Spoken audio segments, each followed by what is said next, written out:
रात सोया संगे जोर जोरी भई बटे कोमर में मोरा कमजोरी भइल। रात सोया संगे जोर जोरी भई बटे कोमर में मोरा कमजोरी भइल। दाल भात पदी हले रहनी आम के अचार हो खाके कमल पसंद सुन सखी मरले भतार हो खाके कमल पसंद सुन सखी मरले भतार हो।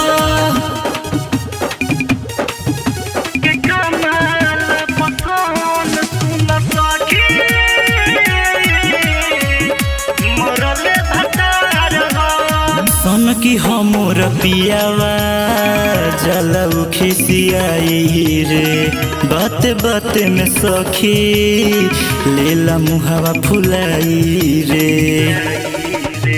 सन की हमर पियावा जलऊ खिसियाई रे बात बात में सखी लेला मुहावा फुलाई रे।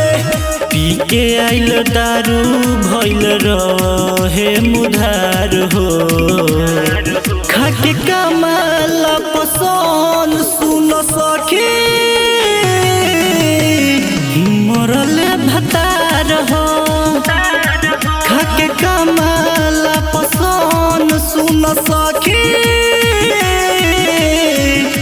मरले भतार हो।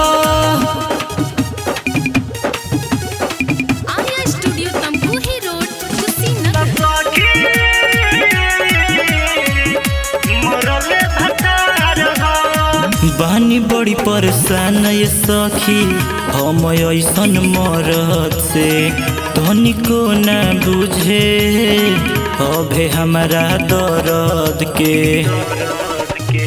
बानी बड़ी परेशान ये सखी हम ऐसन मरद से तनिको न बुझे बुलेट हमारा दर्द के। सूरज विशाल खाली बोले उजाल हो खाके कमल पसंद सुन सखी मरले भतार हो खाके कमल पसंद सुन सखी मरले भतार हो।